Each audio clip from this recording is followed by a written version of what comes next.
next steps relative to moving forward recommendations from Resolution 66-23, response to housing shortage and updated strategic plan goals regarding housing from Objective 5.2 and 10.6. So just a review of our Objective 5.2, which is to promote land use decisions that conserve and preserve natural resources in decisions with economic growth and development. And 10.6 is to ensure the future availability of skilled, flexible workforce prepared to meet the needs of both existing and emerging technologies. So, going forward with this and reviewing the resolution, bring that up real fast. I'm wondering if we could get an update as regards to the 4 things that were outlined in the now therefore it be resolved section. Thank you. Sure. So good afternoon, everybody. With respect to the first item, the identification, of county-owned properties with significant potential for residential housing development and promote the development of housing on those high potential properties. Essentially, the primary work that's been done, this is the page 4 of your packet, and if you go to page 54 of your packet, they're really linked, and the page 54 is the start of my memo, kind of outlining the next steps or the steps that I've taken to this point relative to that economic development activity that was approved through the board as part of your 2025 budget allocation. So I have reached out to staff. We had originally, after this housing motion was passed, I had CPZ staff put together some of our remnant parcel lists, and we started with a small list, about 50 properties, as well as the tax delinquent properties that Kim's office works very diligently to divest. And I engaged the local municipalities through the McDevco municipality meeting. And we have had some success in having municipalities identify parcels that they want. The city of Wausau, you'll recall, did purchase the property across the street from the UW Stevens Point Wausau campus for redevelopment for housing. You actually also, the board approved a couple of property sales to a local nonprofit. Those were CBRFs. So we really have, I think, made some good progress in terms of what are some properties that we could continue to ensure are operated for housing, like the CBRFs, or the parking lot, engage the city. They were looking to redevelop that. We've also engaged the city of Wausau on a different parking lot that hasn't panned out as of yet, but those things are moving forward. You approved a sale of a vacant parcel to another local nonprofit, Habitat for Humanity. That closing is scheduled to take place in the future.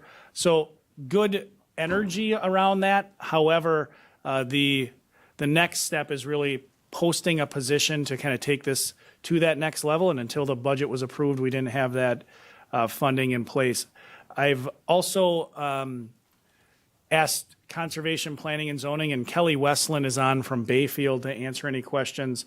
Thank you, Kelly. It was a very kind of you to again be here. You'll recall she presented to this committee some time ago about some of the innovative things that Bayfield is doing around housing. One of those things is this idea of that inventory of property that is more easily or readily available for potential housing development. So I've asked Conservation Planning and Zoning to really look at parcels that are county owned, things like Bayfield referenced in their presentation to the Counties Association at a recent conference, a parcel they used that was part of county forest.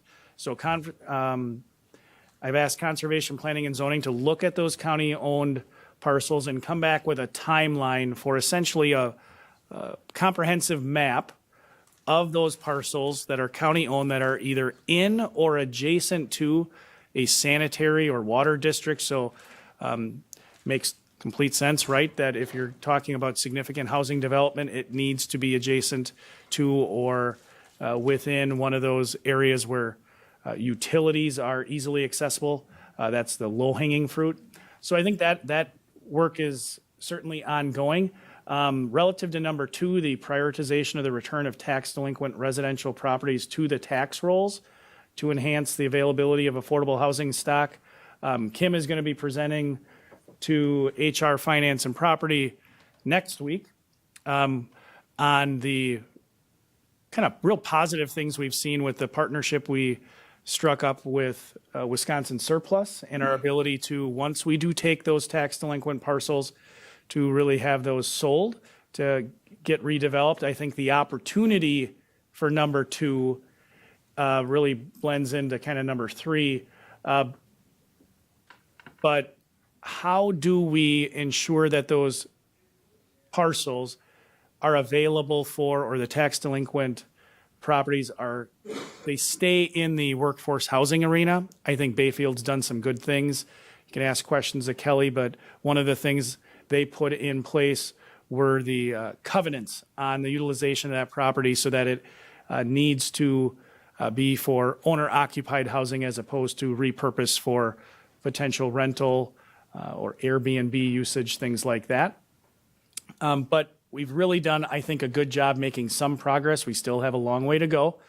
We sent out letters to more than 1,000 parcel owners, letting them know that they were delinquent in their, they had past due taxes. As part of an initiative that administration led, working with other departments, including the Treasurer's Office. In my estimation, we've seen positive impacts of that. We'll present that to HR Finance next week as well. But really ramping up our efforts to address those tax delinquent parcels is ongoing. Participating with local leaders around zoning and working with developers, we really haven't moved that forward. That's, I think, something we had some conversations, my recollection, at the Environmental Resources Committee about how to potentially do that. I think there's opportunity there. Washington County has had a good model to how to engage local developers, but also how to have conversations around zoning. And relative to the last part about delinquent property owners, how do we make sure that they have delinquent property owners that are delinquent in their taxes? How do we make sure they are aware of grant programs, financial programs? Information is maintained within the Treasurer's Office. We sought some additional information from United Way to make sure that we have those resources available. And I think the Treasurer is probably the best to talk about that in the future. But at a high level, those are some of the things we're doing. My memo does lay out, again, on page 54, kind of what I see as the goals of your original housing resolution, also the goals of your budget amendment, the amendment that came out of HR Finance and was incorporated into the budget, and kind of what my next steps are. Simply put, I worked on a job description. I have that, I think, largely ready. I've sought some input from former economic development professional to kind of take a look at that. But at some point, I'm going to have to post that position and try to get somebody in here to move that forward, because as was succinctly put by someone at a previous meeting, I don't know if it was here, I don't have time to be a realtor part-time. And there's a lot of opportunity, as I tried to put in that memo. So that was quick, dirty, high level on that housing resolution. Thank you very much for that. I just wanted to go over to the outcome measures and see where we are with outcome measure 1, which was by December 31st of 24. The number and percentage of self-sufficient households will increase or remain the same. Do we know what that number is? I don't. That's my sense is that outcome measure came from the United Way when they changed their primary goal or their mission statement of their organization to lifting 10,000 families to financial sustainability. I can reach out to the United Way to see if they have updated information or how often they're kind of looking into that. Okay, thank you. And then outcome measure number 2, same date, was number of unfilled job openings will be reduced. And also number 4 was prepare recommendations for Marathon County role in supporting safe and affordable housing. So we did that one with this resolution, in my opinion. But does anybody have any comments so far based on what we've talked about or the update we've received? Supervisor Lemmer. Thank you, Chair. I have been immersed in housing for a long time, and I watched, well, this is the third time I've seen the Bayfield, Kelly Westland. Thank you again for being here. You made a is Kelly on? Okay, you made a comment, Kelly, that counties don't usually take a role, but municipalities were coming to the county asking for assistance. And I guess I'm wondering, do we have that same situation here? Are there municipalities coming to us asking for housing? In last night's meeting that I attended, the city council certainly is. But do we have specifics from different areas? And maybe Kelly can talk about in what ways cities or municipalities were coming to that county that encouraged them to take a lead. I'll let Kelly start with kind of what, when her comment about how Bayfield was approached, and then I can at least give my experience for engaging with local municipalities. Sure. Thank you. Hi. Thanks. It's good to be back. It sounds like there's been a lot of progress since the last time I was with you folks. So I'm glad to hear that. So when municipalities were approaching the county for assistance with this, that was before my position was created. So I didn't have as much of that experience. But in the 2 years that I've been here, it's primarily the townships, the villages, local units of government that maybe don't have all of the capacity that they would need to have an in-house person dedicated to this issue. And it might be help with drafting and releasing RFPs. It might be as a partner on pursuing grant opportunities. Sometimes if there's county land within those municipal boundaries. So it really does kind of run the gamut. But I'll try to keep it brief. And I guess I'd certainly defer to, I mean, if anyone from, I'll have to reach out to Conservation Planning and Zoning. My thought would be they'd be the ones that would receive those contacts. But I'll say on my end, I really have not had townships or villages approach the county to say, hey, really, we need something to take us over the finish line on a project. Certainly the McDevco meetings, I think, have been positive about, hey, here are parcels that the county has, and certainly the incorporated municipalities are much more vocal and engaged about, hey, we're interested in these parcels. I've heard from the village of Rib Mountain a number of times about some of the parcels they're interested in, certainly the city of Wausau as well. Schofield has had some conversations about abatement of what I'll call housing in poor repair. But on the township side, nothing is coming to my mind. I reserve the right to amend my statements when something occurs to me later, but off the top of my head, I would say it's much more actively coming from the incorporated areas, and it was spurred by that list of 50 parcels. We have historically gotten a fair amount of contact from municipalities, towns included, relative to tax delinquent parcels. When they have a particular piece of property that is in disrepair, I know I have had those phone calls about, hey, how do we make sure we have this particular parcel kind of move to the top of the list, for lack of a better phrase, as we start that in-rem process. I don't know if that's kind of what you're looking for from me. Well, I'm asking because I feel like I have great ideas and I would love to have a partner, but the county, we aren't the traditional leaders in this, and we need a partner. We can't really do this on our own. And I enjoyed listening to the ideas of a land trust and co-ops and land banks that were talked about at the WCA conference. I also watched a WIDA conference that was held in Madison, I believe, in November, and they talked about the missing middle. I just feel like we should be partners at the table, but we can't be really the only partner. And I don't know, I wish we had a coordinator that could bring us all together. And I don't know. Anyway, thank you. Supervisor Freifrick. I think one of the, is this working? No, it's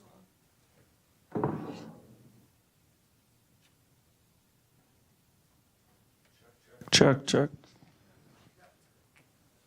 I think one of the biggest things and improvements that I've seen in the last couple of years with the county is the tax delinquent properties. And that's beneficial on so many levels, not just getting those properties back on the tax roll, but there's a lot of advantages in putting them back to use.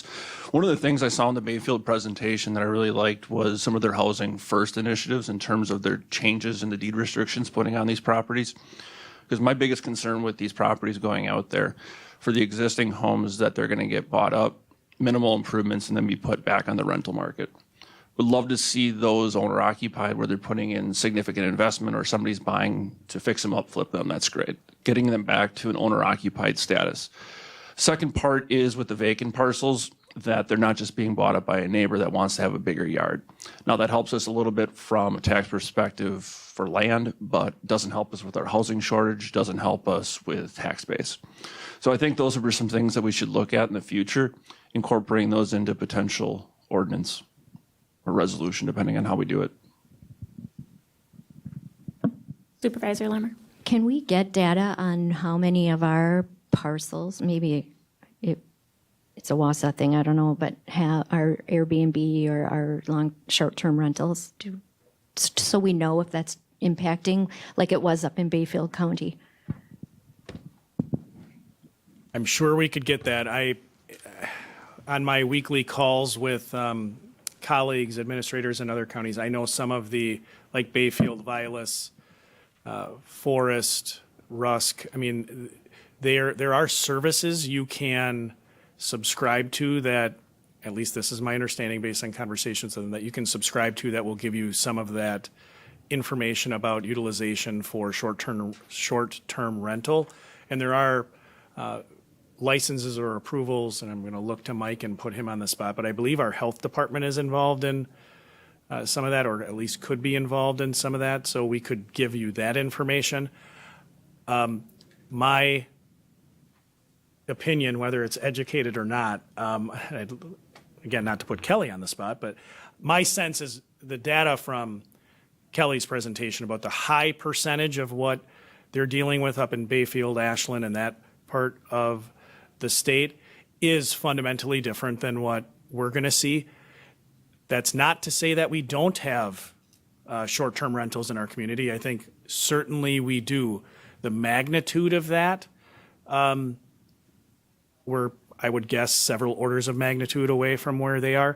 The value, though, to Supervisor Pfeiffer's point, of a deed restriction, I mean, my sense, you're going to accomplish something with a deed restriction that says it has to have, if it's a buildable lot, you have to have housing, some form of housing on that buildable lot within 2 years. Or if it's a deed restriction on a parcel with already existing housing on it that says you also can't convert that to a rental, utilization for rentals, it can't hurt if your goal is workforce housing. It does have some implications that I think Corp Council will have to look through relative to the Hennepin County decision about how do we make sure we're not decreasing the fair market value of a parcel that we took via tax deed, because we do, as you all know, have the requirement to make sure that we appropriately compensate the former owner of that property for any value above the amount that they owe in back taxes and penalties, but those are logistical things staff can work through. Supervisor Rosenberg. And Oh, Kelly, would you like to answer something? Thank you. sorry, I was just going to chime in to say thank you. I did kind of go back and I know that you've seen the other presentations before and the one at WCA, but I've revised it and cut it down a bit to kind of zero in a little bit more on Marathon County. And I do have the image if anybody is interested in seeing sort of the breakdown, the heat map of where short-term rentals are. I don't think it's as big an issue in Marathon County, but it can certainly grow from here. And it would be, better to be on the front side of that. But if you're interested, I do have that, and I'm happy to share. I will certainly take that information, Kelly, if you have that. I don't know if we can figure out if you're on WebEx and you can try to share your screen. We'll see if we can facilitate that. But either way, I'll certainly take that after the meeting. Sure. I wasn't sure if you wanted a whole slide deck presentation or if you'd rather have me just be here to answer questions or anything else. So you tell me what you'd prefer. I think you did send me some things, Kelly, but if you can try to share your screen, we'll also talk through it today, and then I can circulate it to the committee as part of the packet for next meeting. Sure thing. Okay. So apologies. I know this stuff needs to be sent further in advance typically, but let's see if it's going to, the context that we're in a nationwide housing crisis. I did poll Marathon County's median home sale prices over the last few years, and you can see that you've had more than a 50% increase in the last 5 years. And that's actually on track pretty close with what's happening in Dane County. So that's one of the toughest spots in Wisconsin, if you ask me, but they also have higher median incomes. This is just some calculation that breaks down the household income for Marathon County. And according to HUD, affordable Hey, Kelly, is sorry to 30% of interrupt your- you. We're trying to Yes? figure out how to get it on the screen in the room so everybody can see it. Oh, So maybe I'm just sorry. hold It on. should Nope, be. It's totally not your fault. Maybe I'm like, just it's hold on showing just on my one end. second. You're good. sure.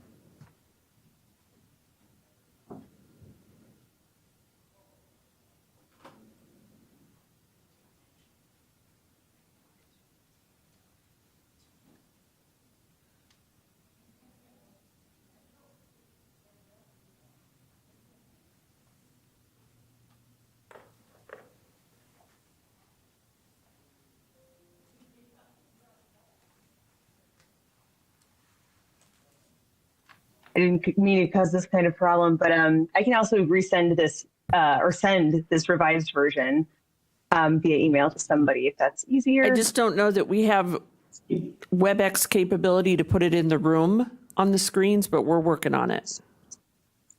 Okay, I got you. Thank you.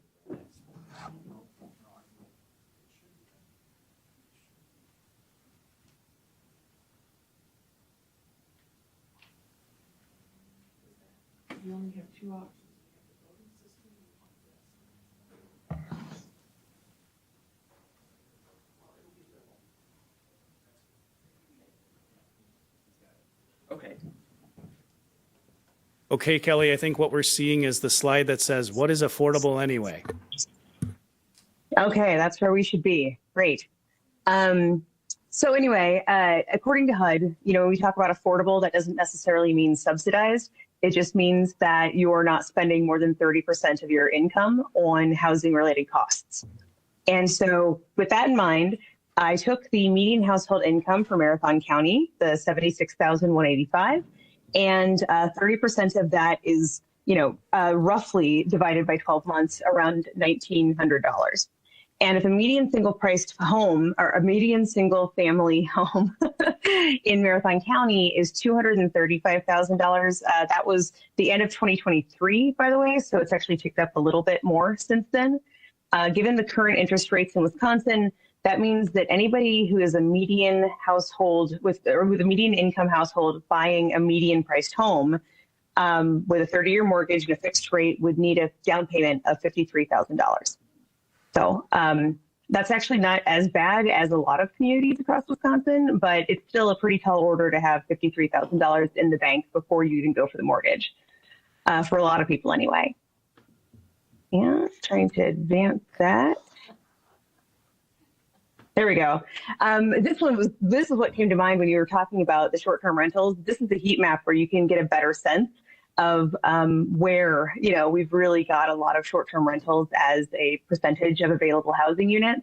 So you're right on the cusp in Marathon County, which is part of why I wouldn't be surprised if it started to creep in a little bit more. But these really dark colored counties near the top, we have at least 20 counties in Wisconsin where more than 20% of their total housing units are in short-term rentals. And I know Ashland's around 35, Bayfield's a little over 44. So it's definitely, it varies, obviously. And now you guys kind of stole some thunder with all of the things that you're already working on that are in my list. So that's great to hear. But did I hear that you are hiring somebody to focus on housing in Marathon County? Yep, I'm about ready to post a job description, and I'm going to give myself a month to finalize it. But the county board approved allocation of money for a casual. It's not a full-time allocated position, but it's for a period of time. Okay, well, I mean, still, making it somebody's focus is a really, really positive step. And honestly, when this position was created, it was intended to be a 2-year position, which would have been at the end of December. So this one's been extended because I guess that there's been some value that came out of it. But this was an innovative approach in the beginning, working with UW Extension. And now I've been working with a lot of my colleagues across the state in the Community Development Institute to also focus on some of these same strategies, especially in rural communities. And I know that there is at least an active group in the Marathon Portage County sort of area. I don't know if you've been collaborating with those folks at all, but they have engaged some of their local extension people in that work as well. Bayfield County had never put funding into the Bayfield County Housing Authority before. And it was obvious that capacity there was kind of an issue. Everybody's, overworked, understaffed, and it was really hard to go chasing down new grant opportunities to address a lot of deferred maintenance, catch up on some of the paperwork that would allow them to get more of those federal resources in. And so the county put up a commitment of $90,000 over 3 years. And that only funded, it brought a part-time person to full-time. But that extra 20 hours a week that freed up the executive director's time allowed them to go chasing a lot of other resources that they wouldn't have had otherwise. And that has proven to be very successful. At this point, it's well over $2 million that they've leveraged in just the first year of having somebody be able to focus on that. But they've also found annual recurring cost savings by doing some efficiency upgrades, addressing some problems that had been longstanding with their HVAC systems, things like that has really proven to be a worthwhile investment. And we're not even halfway through it. We also created a housing grants outreach position. I think we're going to just start calling her the housing navigator as a shorthand. And currently this person is a senior in a local college. It's only 10 hours a week. And she spends a lot of her time just raising awareness about existing programs and helping folks review the eligibility criteria to see if they qualify for some things that are already out there. And in the first half of this year, we're still waiting on the final numbers, but the first half of last year, she'd already tripled the number of applications coming in from Bayfield County to our Regional Planning Commission to put those dollars to work in our communities. I think that we all know by now that it's time to review and update our zoning codes, right? Developers will tell you that it can be up to a third of your total costs and some of the common changes. But again, if you folks have seen these slides in your packet and some elements of this presentation before, I'll try to move quickly. Some of the existing programs that I would encourage you to take a look at. This is what our housing navigator person has been digging into to share with residents, in addition to some of the options for WIDA that are available through WIDA and some of our local communities that might have dedicated resources that aren't necessarily available outside of those communities. The housing readiness, this has been really successful in the more rural areas, especially. We haven't tried it as much in our incorporated areas, but it's a chance to get a group of people together at the local level and start to get an understanding of the lay of the land. And it sounds like you've, again, done a lot of this work already to understand what are the barriers as far as the code is going, what assets are you bringing to the table, who are you trying to serve, how many units do you need, all of these questions. But using this kind of an approach gets a lot more community buy-in on the front end so that you don't work through this whole process and identify an opportunity to build something and then have community backlash because they feel like they were caught off guard or not a part of the decision-making process. So really, really encouraging this from the ground up kind of work. And in the small townships where we have done this, this is actually how we got started in Cornucopia. It was meeting regularly to dig through and figure out what are the sort of strengths and opportunities or the challenges that were ahead. And in the end, the result is going to be a request for proposals to put out for new development partners to come and do housing for independent seniors in Cornucopia. If you're not aware, I think that you all probably are by now about the new WIDA funds that are available from the legislature in summer of 2023. And these are the three big programs that are of interest, I think, to everything except single family housing.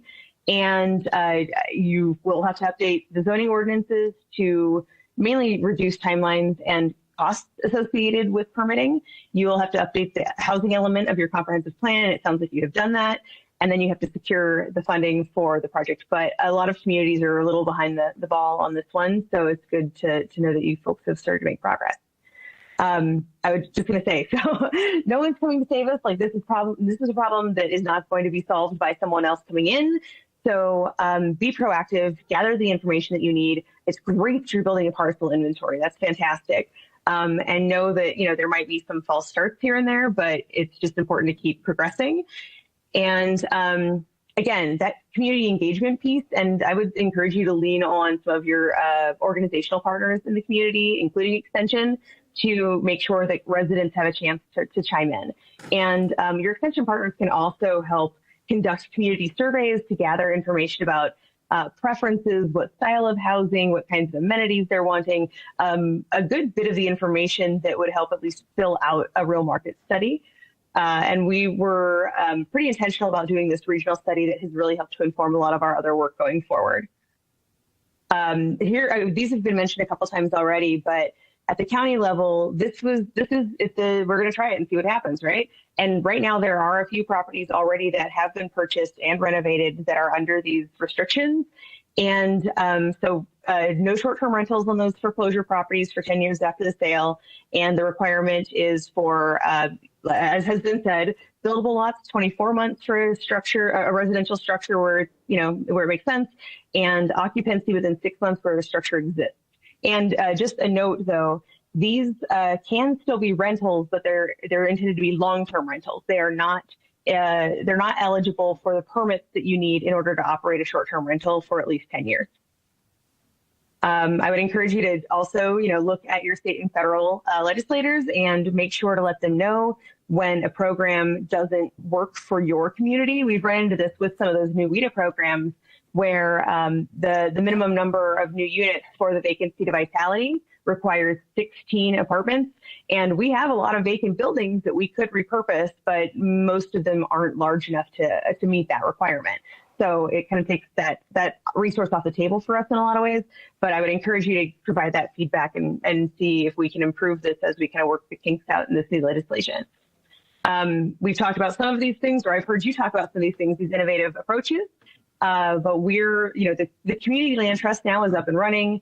We're starting to explore a local housing fund, which would work very much in the same way as, some of these CDBG programs, but you as local decision makers have a little more control over how those dollars are spent because you're the ones putting them into that fund. There are lots of different sources that communities use to fill those out, and happy to discuss that later if folks have questions. Don't rule out alternative materials or things like new modular housing. This stuff is much, much higher quality now than it maybe has been in the past. So there's, this idea that it's going to be, a cheap trailer home or something. It's not that. These are actually really efficient. Many of them are made to fully accommodate Wisconsin winters, and they are something that can go up very quickly with a pretty substantial cost savings. I would also say, when you're looking for partners in the community, don't forget to check in with your major employers. I know that many of them are running into issues attracting, recruiting, retaining employees because perhaps they are having challenges finding suitable housing with a reasonable commute. About that land trust, I just wanted to, this is something I know is in discussion with one of the groups that's working in Marathon County right now. I'm not sure if they're looking at a countywide organization or maybe something that's more regional in central Wisconsin, but this is a model that is growing. It's been around for a long time. There are well over 300 of them in the country, But Check Built, up serving Ashland and Bayfield counties, is only the 5th one that's incorporated in Wisconsin. And we actually just hired our first executive director this month. And our goal at this point is to get 5 homes into the trust before the end of this year. So it's a stretch goal, but we are optimistic. But anyway, these land trusts operate as a nonprofit community-based organization, though some communities fold it under their CAP agency. But it takes land out of the speculative real estate market so that once a home is in the trust, it can never be a short-term rental. It can never be a vacation home. And there's a resale formula that limits how much equity a seller can take out of it when they sell it to the next family. And between the subsidy that stays with the property and grows in value over time as the property does, and the resale restriction, that's what keeps these. That is what keeps these homes affordable in perpetuity. So they don't just serve one household; they serve households over and over and over again into the future. And so, with all of these things that we're doing in the county right now, I just wanted to give kind of an update of how things are going here. We are preparing to break ground on a 40-unit development, and because it only took up 6 of our 10 acres, we've got an RFP to release for the remaining 4 acres of that parcel. That would be a second phase. The first phase, we got enough grant funding to cover the project, but it is the restrictions make it so that there aren't any market rate units in this development. And we know there's still a high demand for market rate. So the second phase will likely be primarily market rate housing for folks. In the middle, this is the work in Cornucopia. By doing that community-focused approach and starting from the ground up, we've gotten a lot of interest and buy-in. This is a night when we were presenting some of our survey findings and working with an extension program called Design Wisconsin, where they sent in a team of professionals to help do sort of a community visioning process and kind of help folks understand what is really cool and unique about their particular community, but then what the possibilities are in the future. And so that project is moving forward pretty quickly. We use this process to identify a specific location, and now we are moving into the next phase where we'll conduct the surveys and start doing all the things that we need to do in pre-development to get some senior housing there. Again, triple the number of CDBG applications by having somebody focused on doing that kind of outreach. One of the things that I thought was a little unique about how she did that, she would do windshield tours, driving around neighborhoods and identifying homes that maybe looked like they could use a new roof or some siding and that sort of thing. And rather than going to the door and knocking and say, "Hey, your house looks pretty bad. Can do you want some help?" She would write down the address and then come back to the county, check the parcel information and find the property owner and just send information in the mail. And that was a big part of what tripled the response to that. She also hosted office hours where people that, if they had questions or weren't sure if they were eligible, then they could come and talk about it, walk through the application, and maybe get referred to other programs if they didn't. Also, just leveraged a bunch of money. We're starting a huge, a complete overhaul of our zoning code this month, and working with a consultant to do, it's over a dozen public input sessions. And just really, we've got a survey online, really trying to make sure that people feel like they're invested in this and it's not being forced upon them, Oops. I'm hitting the wrong one. There we go. And then just to say that we've also started to build out that county-wide list of parcels that might be suitable, which is offering a lot of opportunities in some different places.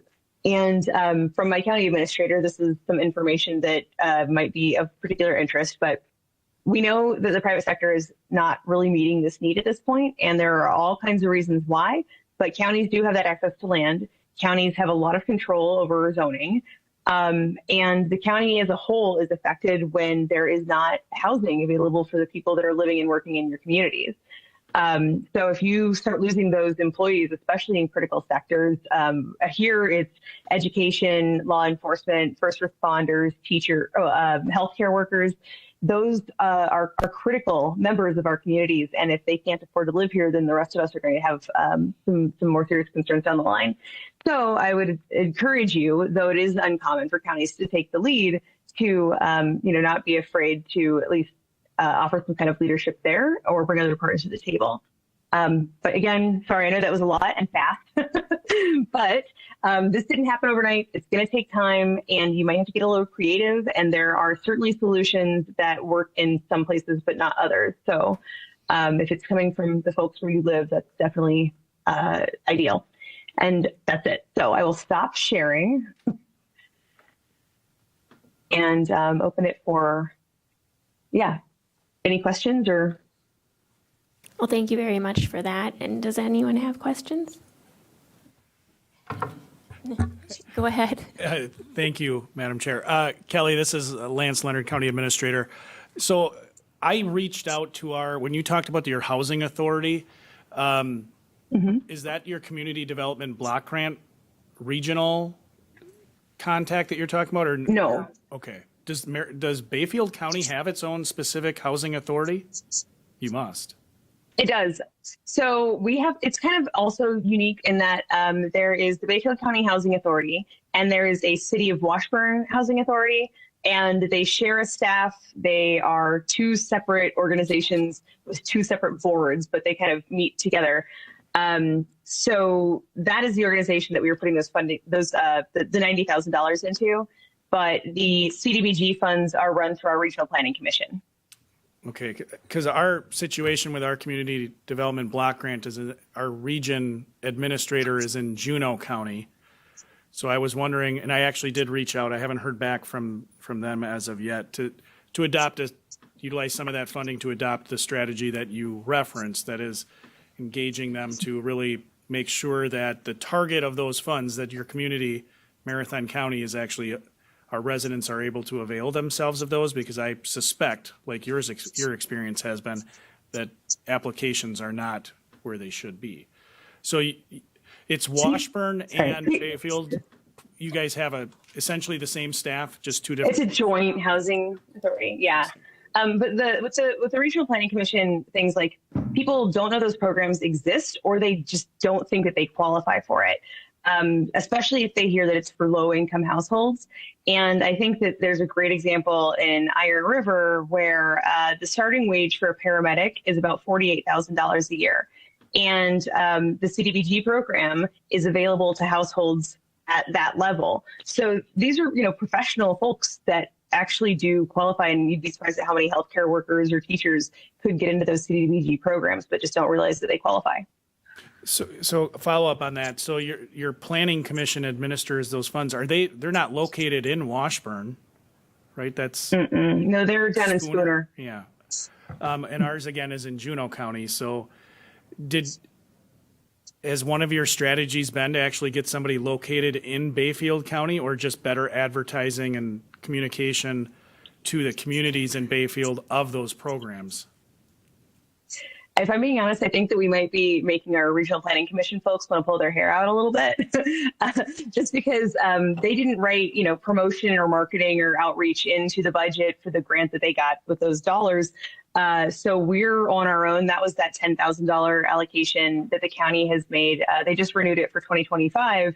That gives our single staff person at 10 hours a week, enough mileage and time to be able to do that work. So she started to also develop new outreach materials that are specific to the county and to, again, host those office hours and make new, even social media posts, things like that.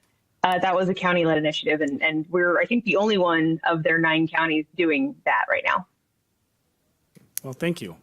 And we've exhausted the Bayfield County Fund and have started to tap into the regional one, if I'm being I'm not sure how your administrator for that program has it set up, but I know Northwest Regional Planning has, I think, 20-something different revolving loan funds for different communities, and then one region for the region as a whole.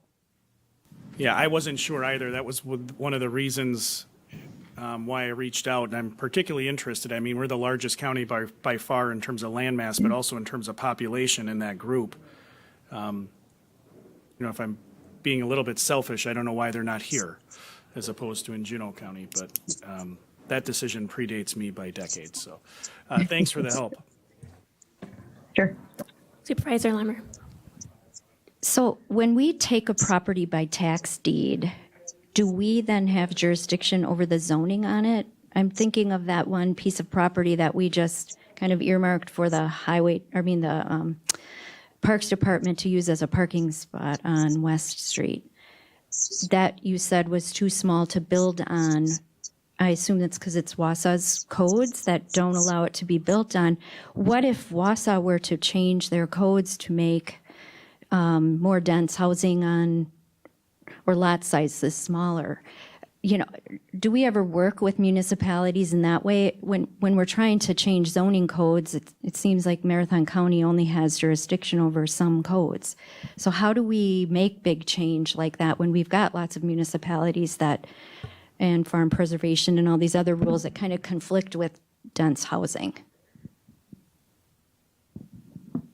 Well, I'll take this part of it, and then I see Mike smiling in the back and Kelly jump in. Short answer to your first question, do we control the zoning? The short answer is no, most of the time. To your point about Wausau, that is a very specific example of it's an incorporated community. Their zoning does control. Mike, correct me if I'm wrong. I don't know the numbers on county zoning, but to your point about Marathon County zoning only controls in certain areas, yes, you have to be an unincorporated area and have adopted county zoning. If you have your own town zoning, your town zoning controls. If you have no zoning, the Wild West controls. Fair to say, Mike? Yes.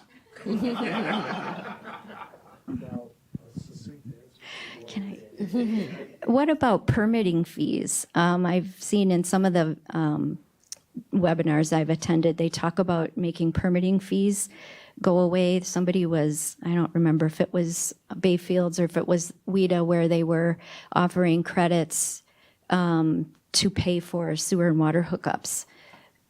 So it was taken away from the builder, and maybe it was something through WASA. I don't remember.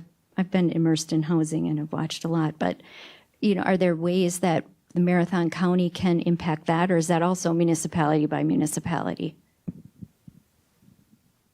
My sense, and quite honestly, I defer to Supervisor Pfeiffer based on his professional background, but we only have control over the fees that Marathon County is imposing for the work that we're doing. So again, you'd have to be in a county-zoned town for our permit fees to apply, except our zoning that applies regardless of municipality, like Shoreland and things like that. Yeah, the vast majority of costs, whether it's regulation, the zoning requirements, fees, hookup fees, that's all going to be at the municipality level.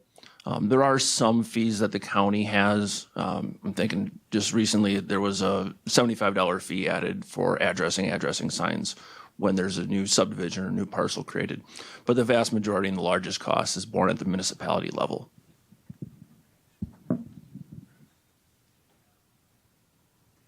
Supervisor Rosenberg. I guess to kind of, I read an article recently from the Pilot and Review about what Wausau did with their lot on Bridge Street and the house there, and I'm trying to get a fix on the magnitude of that issue. And you had one bid for a 2-bedroom, 1-bath, 2-car garage basement house for $350,000. I mean, I don't want to pick on you, but I'm trying to get my arms around. Holy, that's a huge amount of money for that, I'm thinking. Yeah, there's no doubt about it. There's a lot of sticker shock in that. That's a modular home. Looking at different ways so the city of Wausau has advantages over a lot of other municipalities and your unincorporated areas as a whole. We get CDBG funding. There's a lot of other sources that we're eligible for, just based on census tracts and different things like that. So that's an example of an infill lot, smaller infill lot. It's on a standard 60 by 120 foot lot, housing on both sides. And that was the 4th time the city went out for requests for bids for a home on there. 348,000 was the bid that was received. Now the city has the advantage over a town, let's say, where we can utilize CDBG funding to pay for the cost of that modular home. We also have money set aside. The city set aside over $1 million of ARPA funds to help fill that gap, as well as we've got some WIDA funds. We can utilize home funds. So there's sources out there that are meant to help in these situations. It is a big bite of the apple, though, when you look at the cost. Obviously, we would get some of that back as part of the sale price, but it's not going to go as far as we were hoping. Well, I guess not so much from the city's point of view, but if I'm walking into Wausau and going to work and trying to buy a house, young person, it's a pretty steep hill to climb. And I'm not going to do it for 30% of my wages when I think back of where I was. Yeah, and that's the exact crisis we're talking about. Home ownership is one of the greatest ways to build wealth and equity. It's very difficult when some of the examples shown of what median price is, starting salary, starting wages, what you got to do for down payment.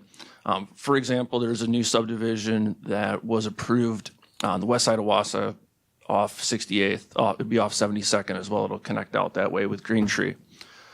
They're looking at a rather starter home that's going to be north of $300,000, $350,000 for something that when I moved to Cronenwetter, that Denyon Homes was building probably a bigger model for $189,000. 10 years is the prices have almost doubled. The other question I had is we were going to get a contractor or two in here to discuss homes and pricing and what their hurdles are. Is that still in the works? We certainly can do that if, reach out to a contractor. I think, again, not to put Supervisor Pfeiffer on the spot, but every day he probably has more engagement with developers and kind of what the cost pressures are through the work with economic development at the city to talk that through. I think the question really for this committee, Kelly teed it up well with a lot of her slides and her presentations before, is where does the county have direct opportunity to make change, and where do you have the power of influence? A lot of our power is probably on influence side, but there are opportunities, some low-hanging fruit that is out there for the land inventory that we're going to be talking about. I think low-hanging fruit in terms of the property that we're taking by a tax deed, and if the goal is to kind of ensure that housing is being put where housing can be put, those sort of covenants and restrictions on, hey, we want either owner occupied, or I appreciate the clarification, Kelly, that it can be a rental, but it's got to be a long-term rental. You guys can do that.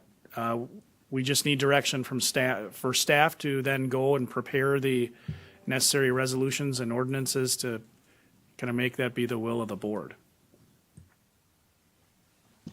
And if I can kind of chime in, one of the things that we've really started to dig into recently, after we put out some RFPs that didn't get response, kind of like, okay, what's the problem? So I started taking them with me to go meet with the contractors, builders, the developers that were willing to give feedback so that we could revise those and maybe make them clear or include certain kinds of information that were of interest. And I think that is going to help us make sure that our RFPs are more attractive from the get-go. There are also posting services that you can use, local governments can use to go online, things like Bonfire. And there's one other one that has been recommended where these folks, when they're out looking for the next job, they go to them as a central place to kind of look around the state or the Midwest even to see what might be of interest in the neighborhood. And I would encourage you to do that. We've also started taking, whenever we have an RFP go out, I'll take a physical stack of paper and go to every hardware store, every lumber yard, and make sure that it's posted so that it just gets more eyes on it in the community. And so far, we've had really positive feedback from folks here about that additional outreach. And then just one more thing, if I may, and then I'll stop. The first couple of homes that we have in this with the speed restriction, the tax foreclosures, I think there's a great example of that those restrictions apparently don't seem to make people less inclined to buy them. We had one that the county sold for $30,000 after they had to do a lot of work to clean it out. It was in a pretty bad way. The buyer got it and spent about a year fixing it up, but it just sold on the market for $280,000 about a month ago. So that is definitely a net increase in the value coming out of that property back to local government. Supervisor Larmer. Thank you for that, Kelly. That's what I was actually going to ask is, are these deed restrictions too restrictive for getting some of those RFP? And then the second one was, is 2 years realistic if you are going for something like the low-income housing? Or are there delays that could happen that might push that beyond the 2-year mark? Developers that I've talked to will mostly say that you could be anywhere from 2 to 6 years, depending. And I know that the first RFP for our 40-unit development went out in July of 22. They applied for LIHTC funds in 23 and did not receive them. So then we reapplied in 24, chased some other dollars, and now we're finally moving forward. So by the time this development is in lease up, it will have been about 4 years. So if we were to do that, is there a way to write in that if it's not up in 2 years, they can come back for, I don't know, a relook to make sure that? Oh, I'm sorry. I was unclear. You're talking about the individual foreclosure properties being sold, 2 years to build, Yes. right? Okay. We haven't sold any undeveloped properties yet. So remains to be seen, but we do recognize that there is sometimes a shortage of contractors in the area. Most of our local builders have like a 2-year wait list at this point. So on one hand, we are also bringing emerging developer trainings to the region to help folks get the other skills they need to step into that role locally instead of having to bring folks here from outside the area. But we have also allowed for, if somebody buys a tax foreclosure property and they have, a pretty good reason as to why they haven't been able to do this within the required time frame, then there is, a world in which we could grant extensions. But if I'm being perfectly honest, it's at this point, one of those bridges we'll have to cross when we get to it. We don't know yet because it hasn't happened. Go ahead. Supervisor Lemmer, I can provide some answers for, if that's okay. So just some local examples of affordable housing projects. If you're familiar with the old West Side Battery location as you're coming into downtown Wausau, timeline on that, for example, is the city RFP'd that in fall of 2021. They applied for LIHTC credits in 22, didn't receive them, applied again in 23, received them. We signed a development agreement early in 24 with them. They started construction in July of 24. They're required to have that project completed by the end of this year. So that's 21 to the end of 25. The project that's proposed at $700,000 at Thomas and Grand, that's going to follow a very similar timeline where we RFP'd it out late in 22, I believe. It did not receive the LIHTC credits in 23, received them this year. So they're hoping to break ground on that. And one of the things that I look at from, we have some parcels within maybe that are county owned that might be good uses for larger multifamily developments. But a lot of the parcels that we're taking by tax delinquent, they're smaller parcels. They're probably best used for single family or ideally maybe a duplex, something like that. And with those tax delinquent parcels in terms of the affordable component to it, that's going to be very hard for the county to control on that. Somebody's going to buy it and they're going to want to build on and get their maximum value out of it. It's just too expensive. The construction costs are too high. As much as we would love to all be generous with our money, if you build something like that, you're going to look to extract the maximum amount. That's what your bank's going to want you to do. Otherwise, they're probably not going to give you a loan. Going back to the point of how does the county make the biggest difference in this? I think it's the tax delinquent parcels. That's the low-hanging fruit that we have. We have homes that are not being used. We have land that's not being used. Those are two major components to this whole process that the county can play a role in at I shouldn't say it's easy, but it's been moving forward. I can give the example in my neighborhood in Cronenwetter, probably since I started on the county board 8, 9, 10 years ago. Vacant parcel ended up being 12 years, 11 years that it was tax delinquent, just a mess. Village was always having to come over in the summer to cut grass because there's no one to do it. That was sold this summer. Somebody bought it looking to flip it. I don't know what the price was that they paid for it. It was probably 80, 90,000-ish. But they've done that, watched them work all summer. They gutted it, new windows, new siding. They have it listed in, I believe it's around 300,000. But that's something that was sitting vacant for 10 years. Going to be a huge benefit to the village and county in terms of taxes being paid on it, and putting a house that wasn't being used into use, taking away that eyesore that was out there. Madam Chair, can I ask a question? Of course. Kelly, when you're putting that covenant on in Bayfield County for the housing, the vacant parcel to have housing put on it within 2 years, does that covenant, if you could send the resolutions, that'd be great. But is that covenant essentially allow the county the opportunity to buy the parcel back? That's not explicitly spelled out in the resolution. Right. Again, it's kind of a trial. We're waiting to see what issues come up, but at this point, we haven't encountered it. So here's hoping.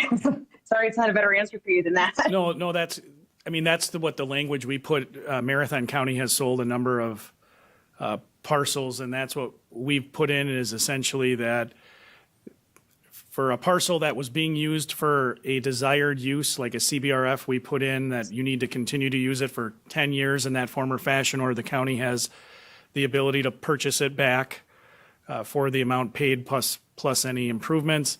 Or if it's a parcel that is vacant, no housing on it, but highest and best use is housing, we added a requirement in the sale that permitted the county, if housing wasn't constructed on the property in 2 years, to purchase it back for the amount paid plus site improvements. So just wondering if that was what your covenants were.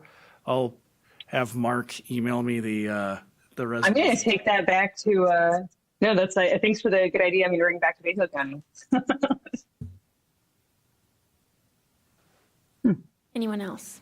I mean, as far as like the short-term rental restriction, we just have it's recorded on the deed that it's not eligible for a short-term rental license until that 10-year period has passed.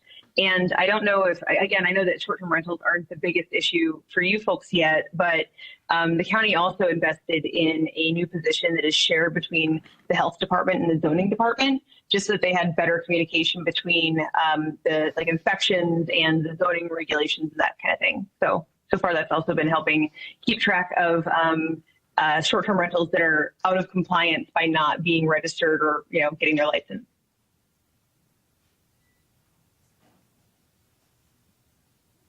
Okay, anything further?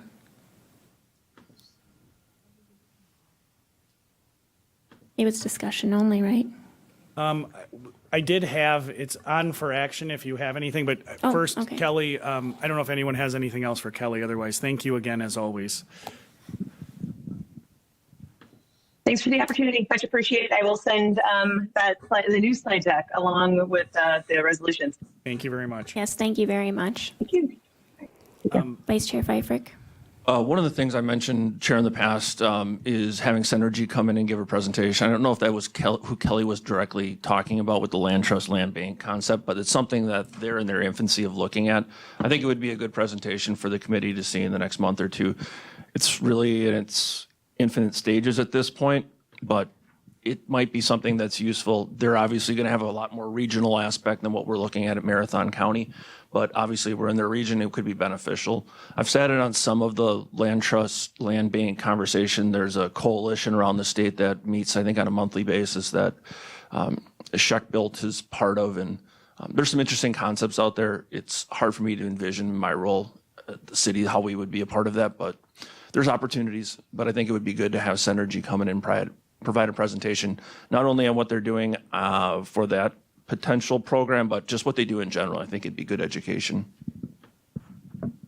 I agree. Thank you. And Anyone then, else? Madam Chair, I did have in my memo, starting on page 54 of the packet, there's a couple areas, and we talked about them already, that I highlighted what I've been doing to try to move some of this forward, but also some areas where I think there's policy direction that could be helpful, specifically on page 56 of that document, talks about these ideas of covenants similar to Bayfield County. If you want us to move forward with a recommendation, please let me know, and I will have staff we'll craft a resolution and an ordinance for your consideration, a guiding policy on tax delinquent parcels to have what Kelly's kind of alluded to, that Bayfield approach. I mean, we have talked a lot about housing. Similar to the previous meeting in here, we've talked a lot about something. If it's a priority, tell me, give me direct action that you want me to do that, and I will have staff do it. That's the primary area of policy direction I need probably from this committee and/or the HR Finance and Property Committee. Again, I think recently we've had a lot of progress on the tax delinquent side. We need to make a lot more.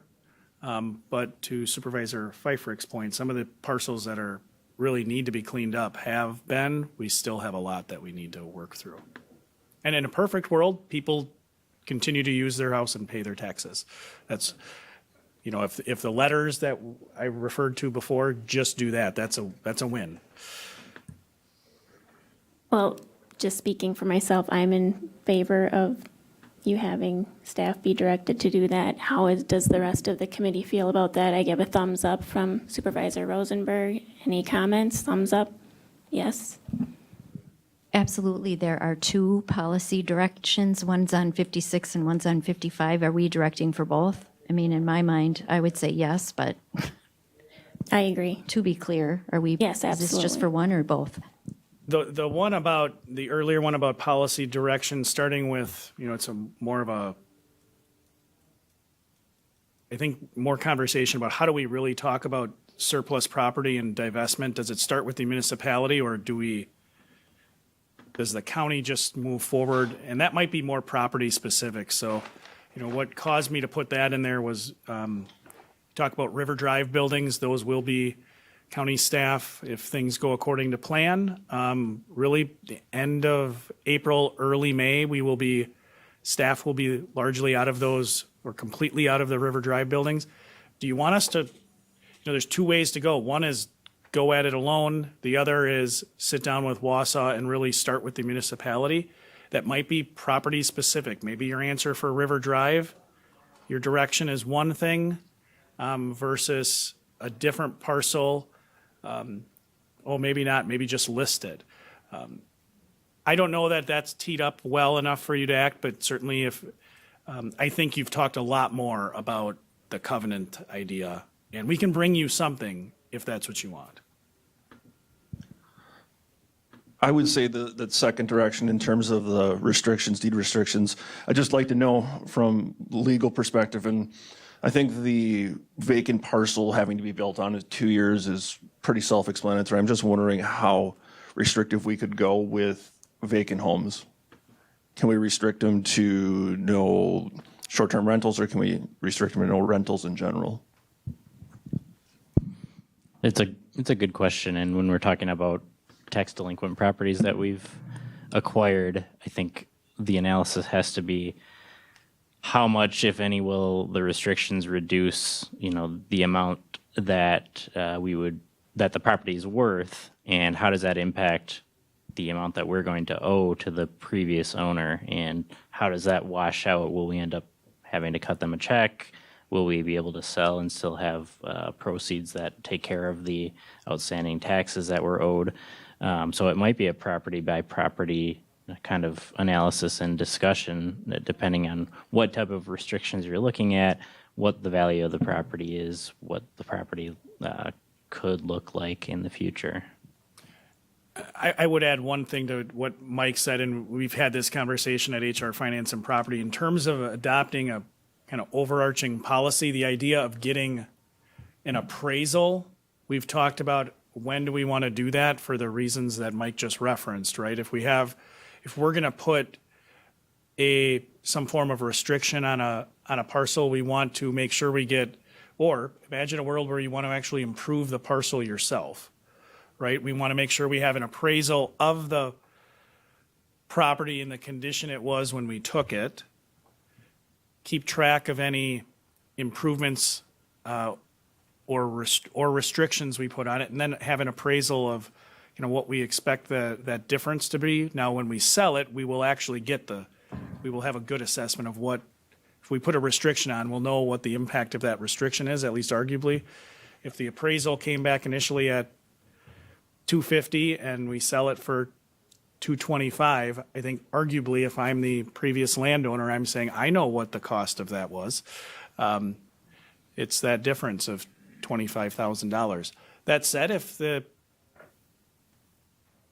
appraisal comes back and we end up getting the highest and best use is housing, and we sell it with a restriction that it's going to be no short-term rentals and it sells for the appraisal, perhaps, and I'm not playing lawyer, or maybe I am, but maybe there's not a liability then, because, hey, we did an appraisal, the fair market value was achieved through that sale.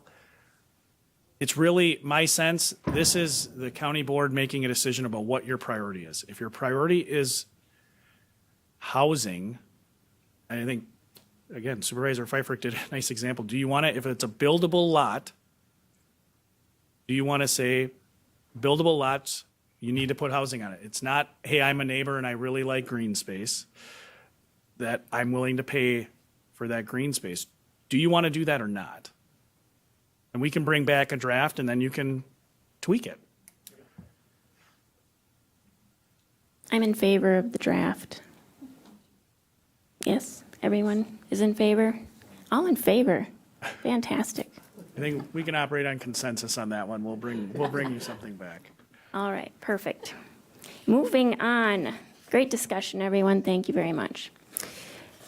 Educational presentations and committee discussion at McDevco's monthly report. I don't see Kim, right? So we can move on. If you do have any questions, certainly with any of these, you have reports in the packet. If you have questions, let me know and I'll make sure that we get those answered for you. But I think to make good use of their Right. time, they've No, gone to the written absolutely. report method. Yes.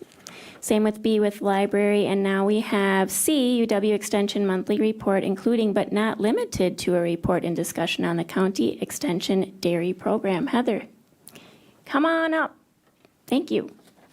Jeremy's online too, so I don't know if you had anything you wanted to add. Jeremy, do you have anything you want to add? Oh, is that Jeremy who joined? Then you can scroll. So, So where mine's at? yeah, there's the 4-H one, so I can hear it. I included my presentation in your packet, so I'll just kind of use that as a guide if you would like. So my name is Heather Slesser. I have been with UW Extension for 12 and a half years now. I started in July of 2012. I am one of the longest people that is still in the county in extension, and I was hired under the old system. So when you meet the other people, you'll hear that they're academic staff. So I am hired as a faculty, so I'm actually a professor with the University of Wisconsin. And because of that, you'll see that I do research, because that's one of the requirements of being a professor.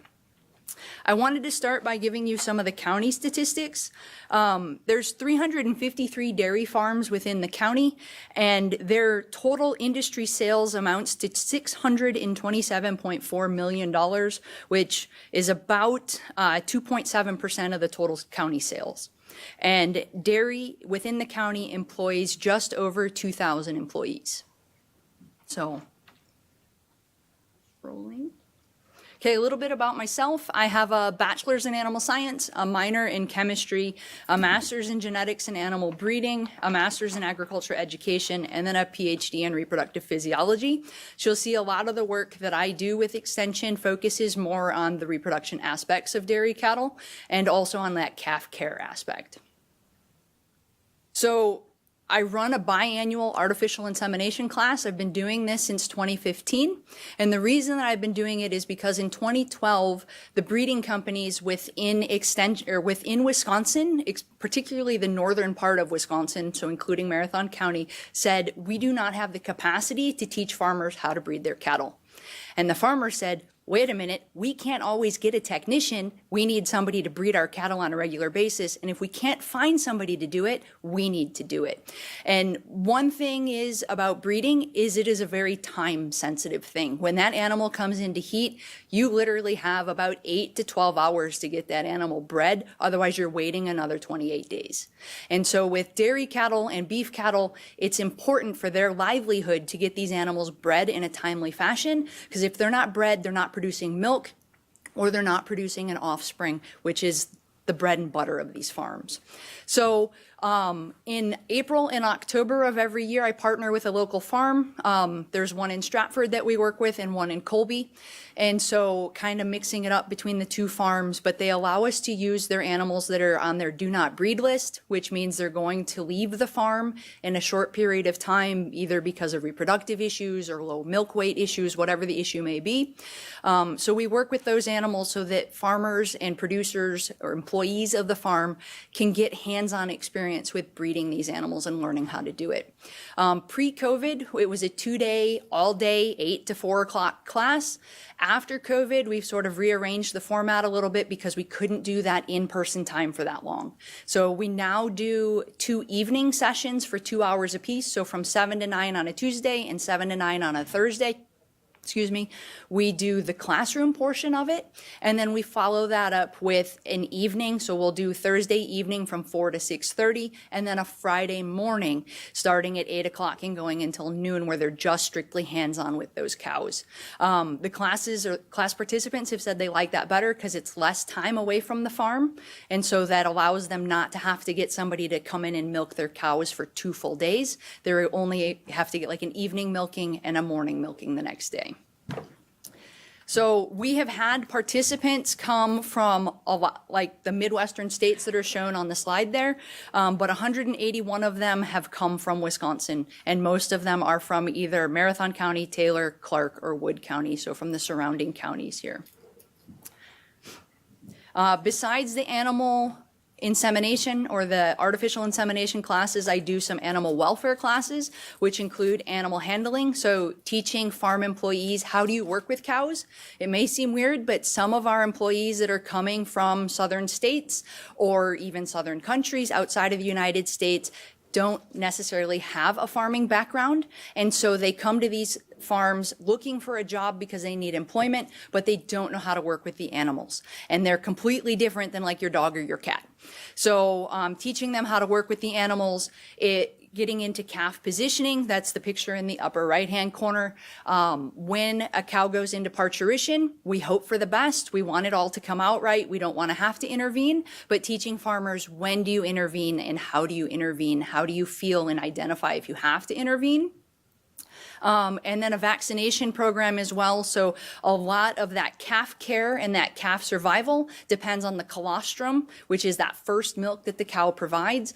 So teaching classes on when do you feed it, how do you feed it, how much do they need, that type of thing. But then backing it up, because the colostrum quality also depends on the vaccinations and the bugs that that mother cow has been exposed to. So what germs, what viruses has she had? What is her immune system like? And then dependent on that will depend on what colostrum antibodies she has to pass on to that calf. So we go over vaccination and proper location. It used to be in the dairy industry, right? You're milking, you're at the back end of the cow, you poke her, you give her an injection, boom, you're good to go. The issue with that is your rear cuts of your animal are the ones that we like to eat. The rump cuts have the most value to them. If you give an injection in the rump and you get an abscess or an infection, you can no longer eat that.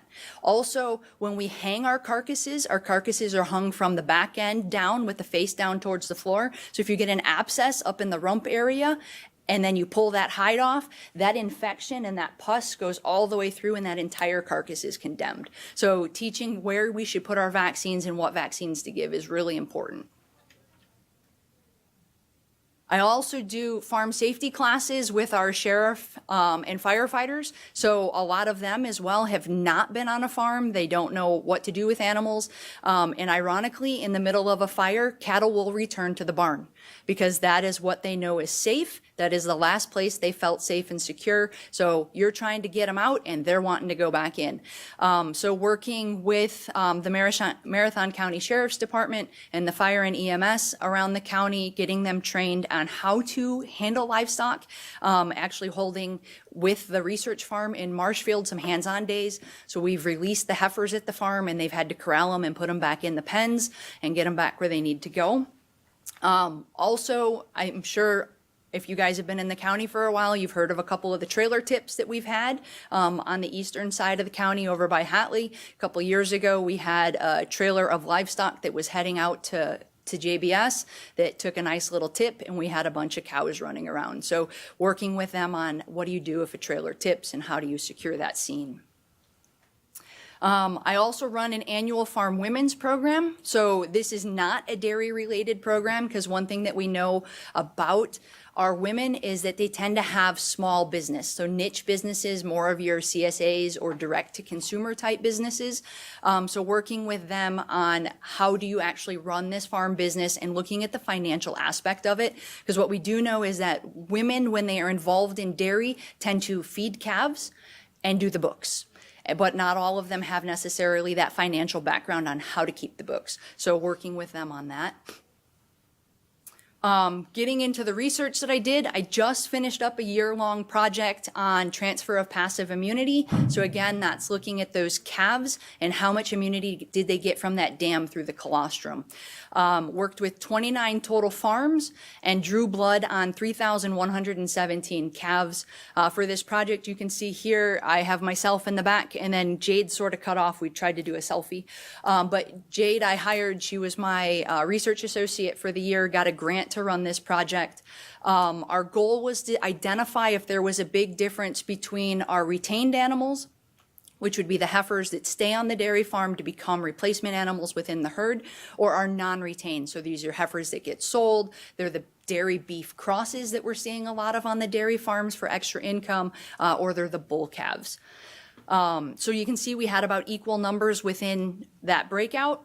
Here I put on the map of the farms that participated in the study. So you can see we had one on the western side of the state. There were four over here on the eastern side of the state, but the majority of them were right here in the central part. So I blew up on that so you guys could see that the majority of them were here in Marathon County because of my location. Results of that study, what we did find is, I have not run the statistics, so I cannot tell you if it's a statistical difference between those heifers and the non-retained, but 88% of the heifers had a passing score for their passive immunity. Our goal is over 90%. Which tells me we still have a little bit of work to do on education with our dairy farmers on feeding that colostrum. The breakdown, so when they pass, it's not just a straight pass. You can pass with a fair score, a good score, or an excellent score. Our goal is to have over 40% of those that are passing within the excellent score. Because if they rate excellent, we know they're really good. They've got that strong foundation. We're setting them up well to do well in life. Those animals that are in that fair category, they're on that borderline. They're kind of iffy. They could still be susceptible to sickness and disease that's going to actually impact their milking ability and their reproduction ability as they become cows. So what we did see there is that we did have 51% of the heifers that were in that excellent rating, which is great. We really want to see that. So really just trying to get a few more of those animals into the pass category opposed to the failing category. With our non-retained animals, we did see a significant, I'm going to say significant, even though statistically it's not because I don't know yet. But we did see a difference in how they're fed. So a lot of the heifers were receiving 2 colostrum feedings, so one immediately after birth and then one within 12 hours of birth, where those non-retained animals typically received 1 feeding. It wasn't uncommon to see that, which is probably why we have that difference between the 88% and the 78% pass rate. And you'll notice that their fare is a lot higher. It's at that 42%. And we only have 32% in that excellent category. So still working on the statistics. The other project that I have, this is a 2-year project. So last year, while I was doing the blood draws, I was also doing Prototheca bovis. This is a new, I shouldn't say new because it's an environmental pathogen. It is a yeast-like fungi that is found a lot of times in water sources. But we are just now finding that it is a cause of mastitis. So mastitis is an infection in the udder. And what happens is that that milk then becomes chunky and we cannot sell it, all right? It becomes really disgusting and the udder becomes inflamed. The issue with this one is that Prototheca bovis is really slow growing. And so it can linger in herds and go undetected for years while it is passing from cow to cow to cow. And then all of a sudden you'll have a flare up, or you'll have an animal that has a flare up and then it seems like it self heals and it goes back to being normal. And then we get another flare up. And one of the reasons that we really haven't known about it is because it does not show up on the typical augers. So farmers would be culturing or the vets would be culturing for this Prototheca bovis, or excuse me, for any pathogen, and Prototheca bovis wasn't showing up.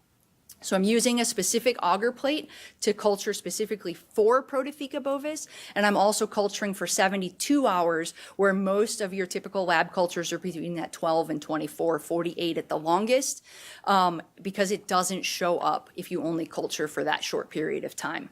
So we've done 38 farms so far, and thankfully only one within the county has been positive that we've worked with. I have heard anecdotally there are a few others, so trying to get on those farms so that we can get some help to them as well. Besides the research projects, I also maintain a YouTube channel. So if you guys are interested in any of the work that I'm doing or the videos that I put out, I just included that for you. And I know that was really fast, but I didn't want to keep you over time. So Thank you for that. Any questions? Rick? Thank you, Madam Chair. Heather, do you get much requests for embryo transfer work yes. lately? Yeah. I know in the past, I mean, there was a lot of embryo transfer work going on, but is that still? There was a lot at one point in time. It seems to have sort of died down. A lot of the participants of the AI class want me to teach that. I don't have that background or that ability. I've looked into taking the classes on it, but just a class is like $3,000 plus, and you have to have the animals all set up. Like right now, when we do the artificial insemination class, we don't have to inject any hormones into these animals to get them. So when I say set up, lingo. Setting up is like where you give them the proper hormones so that you can stimulate them to be in heat, to be receptive to that embryo. And when we do the artificial insemination, we don't have to do that. So that would require some more on-farm time and some cooperation from the farms to have those animals available for that, to be recipients. So. Thank you. And then when you're on the farm, you know, talking about artificial insemination, when you look at heifers, is there a main concern from the farmers that say, hey, is this heifer in the right condition, body weight wise, or am I getting it too fat? Not, you know, do you get those questions too? Yeah, we do. And that's some of the field days that we have done has gone over body condition scoring because it's very subjective, right? If your eye isn't trained to look at the cow and say that's a 3 or that's a 4, then you don't know. So we've done training on that because it is really important to make sure that those heifers are at the right nutritional status when they're bred. So we want them at that 60% of full body weight, and nobody has a scale. So nobody is sitting there and running their animals through a scale. So we're trying to go through and look at them and see like how mature is this animal? How big is it? Because it's great. I mean, we want to breed them, you know, by some farmers will start at about 12 months of age, but between that 12 and 15 months of age, you want that animal bred. But if she's not at the right weight, then we end up having calving issues because you bred her too small, the calf's too big, and now we're having dystocia issues because that calf isn't coming out in that itty bitty little pelvic bone that she's got. So, yeah, we talk about it in the AI class. I talk about it a lot. I talk about the heifer age, and more so that, because it used to be the focus was on age. You have to have them bred by this age, but it's really, you have to have them bred by this weight. So. Thank you. Supervisor Lemmer. All right, I have a couple of questions. I don't know, I'll just one at a time. How do you decide what classes to offer? And this one's related, so are these offered free to our farmers or are they for fee? So the ones that I offer are based on farmer input. So when I first started an extension, I did a needs assessment. So created this nice little survey, said, hey, what do you need? And that's how I started. And then now I've developed relationships with the farmers and I'm out on their farms. And so I'm talking to them, they're calling me up and they're like, hey, I need this. Or, you know, just seeing industry wide, like we did this study and we can see that the calves are not meeting the benchmark they should be meeting. So guess what? come March, we're going to be having classes on calving management and colostrum. We already did one. I did a heifer meeting in October on it, and we hit it hard. And I showed them the results. Like, you guys aren't making it, you know, and here's the data to back it up. So the courses are based on what they're asking for. And then fee depends on the course. So we do different types. So some of them are Zoom based, they're completely webinar based. Those are free of charge because there's no charge to me. The artificial insemination class, we have to pay the pharma fee for using those animals. We normally provide a snack, and we provide an educational booklet for them that they can take notes in that has like all the presentations and different PowerPoints. So there's a fee for printing and all of that. So we are at a cost recovery price. And then with the AI class, because I have expendables and I have things that I will have to purchase, like the Herman is our injectable, the vaccination guy that I showed you. I'll show him. I like him because he's Herman. He biffed his nose, though. So this is Herman right here. He was bought by extra funds from the AI class. So basically, we're not charging a lot. The AI class is $95. The breeding companies in the southern part of the state charge $325. My cohorts in other states charge $325. So we basically, because we're through extension, it's cost recovery with enough to set aside so that I can buy future supplies to replenish the class and things to add on. Like Herman is now an add-on. I was able to buy a simulator where they can go in and reach and palpate on that instead of the ReproTrax. So we have ReproTrax in the animals, so it's another tool for them. When we did the heifer meeting in October, it was like $25 to cover the cost of the meal and the hall that we had to rent. So again, just cost recovery prices. And so a follow-up that's sort of related.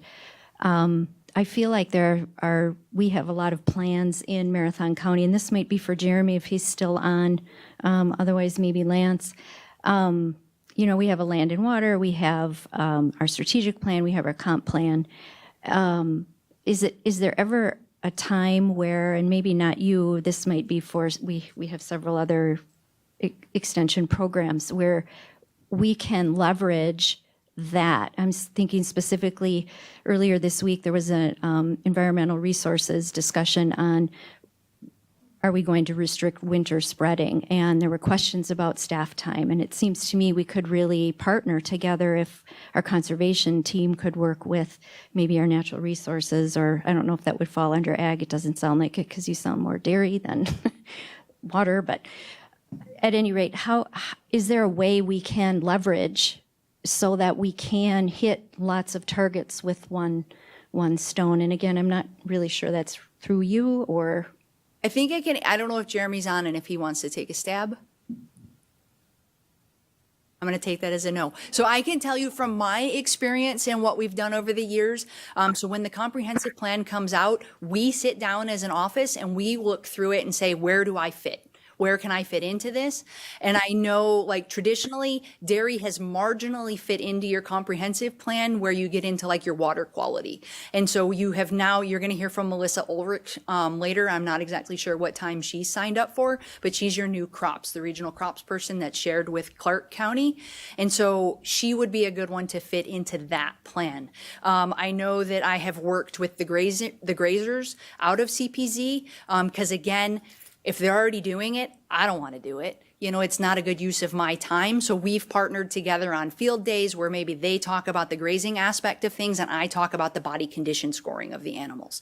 So trying to work together in that aspect. We have done some of that when Bill Kalaji was employed by CPZ and was the grazing coordinator. I've worked a little bit with Brooke on some different programs, but we have some growth. And I know Jeremy has set up, we have a meeting with CPZ next week to talk a little bit more about it. So.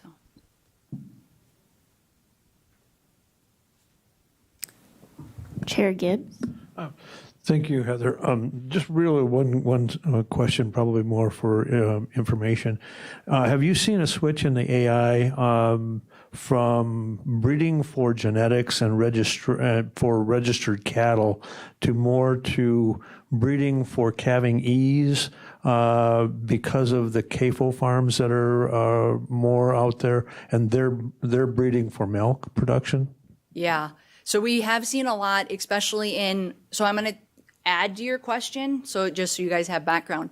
So you still will have those that are breeding to the registration, to that registry, just because they want to have those nice fair show animals. However, because of the production aspect, it's never been a huge factor. I shouldn't say huge. I mean, some farms are strictly, I am always registered, I'm gonna be registered, where you have the other ones that are like, nope, I am all about crossbreds. I want mutts in my barn because it has, so they talk about hybrid vigor. If you introduce all the new genetics, then you get this hybrid vigor. So we have some farms that are like that, but the majority of them tend to have like these are going to be my registered fair animals, these are going to be my show cows, and then these are going to be my production animals. And we've seen a huge shift to the breeding. So like the top 25% of the animals stop producing because we can do genomics and identify where they're at production-wise in their predicted production. So the top 25% on most farms are bred to sex semen. And we get all the heifer replacements that we need from that.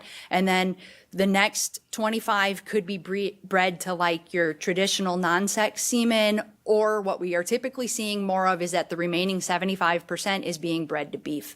And those animals are being sold off immediately just for that extra income, because we don't need the heifers. We don't need the replacements. We're doing such a great job at getting those heifers that we're just going to breed what we need to sex semen, and the rest we're going to breed to beef.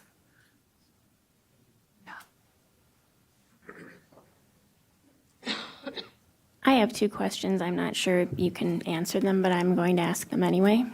So you mentioned vaccinations, and I was curious. I've seen some things about using mRNA technology in the vaccines. Are the farmers using that with dairy cattle? Not so much with dairy yet, but swine vaccines have the mRNAs in them. Okay.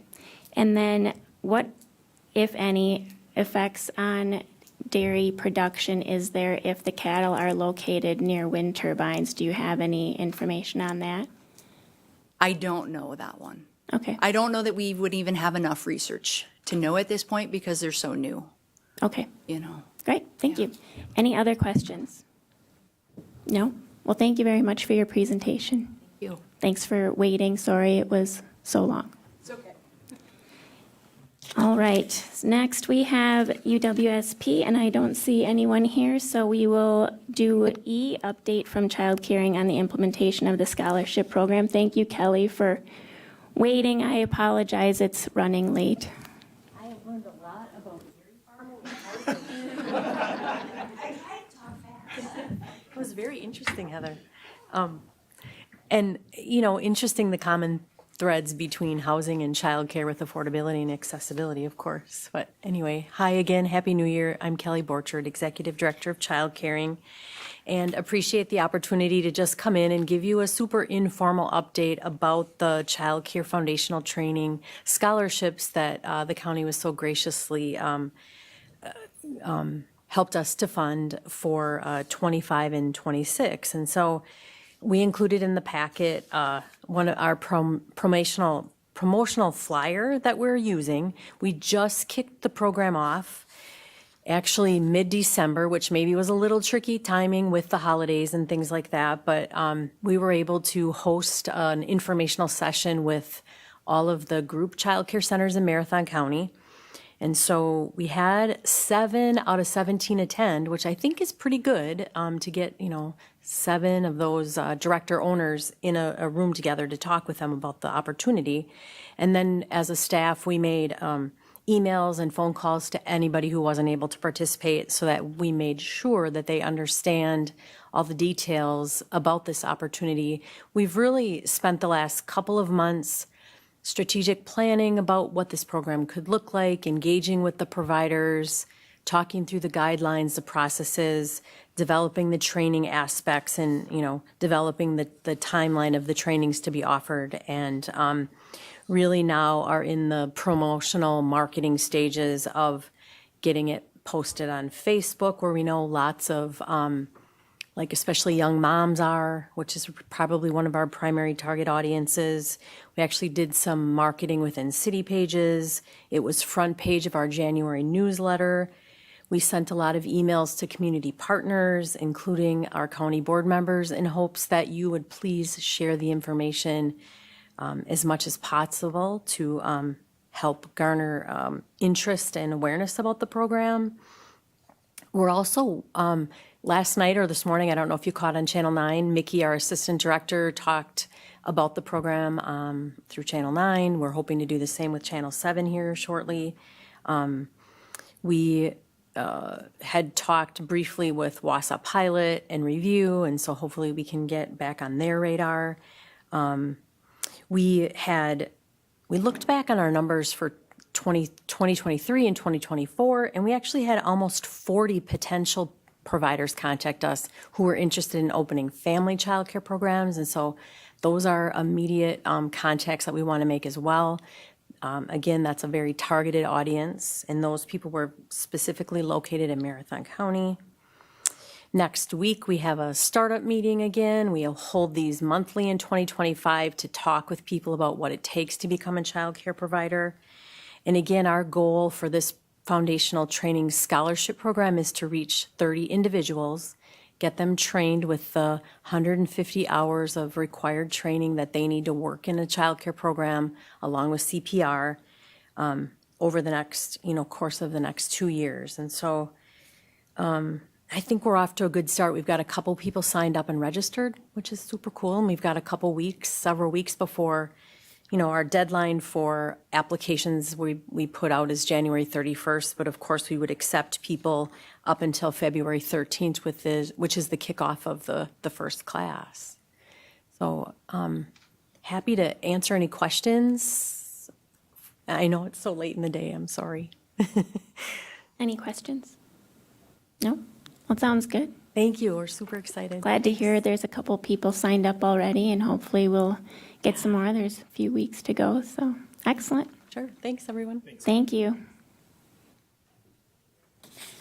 Okay, update from administration on next steps to move forward for the economic development activity. We discussed that already. Do you have anything else you want to add to that, really? Oh, nothing to add. If you have any, after reviewing the memo at the end of the packet, if you have any questions or thoughts that occur to you after the meeting, as always, just reach out. But nothing further to add. Okay. And then next meeting date and time announcements and future agenda items. We had one future agenda item request. I'm sure you made a note. Two, actually.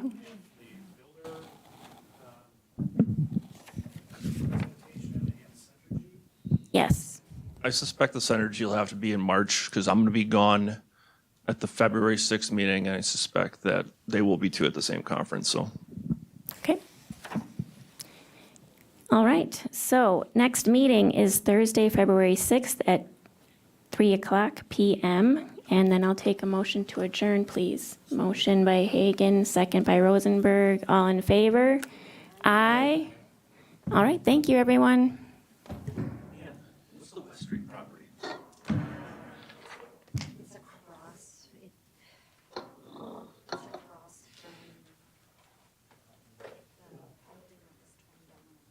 from the corner of maybe 1105.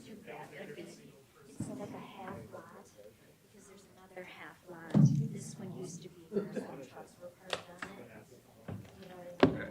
But in listening to that meeting, which maybe we'll go to in November, they just talked about if you could go to half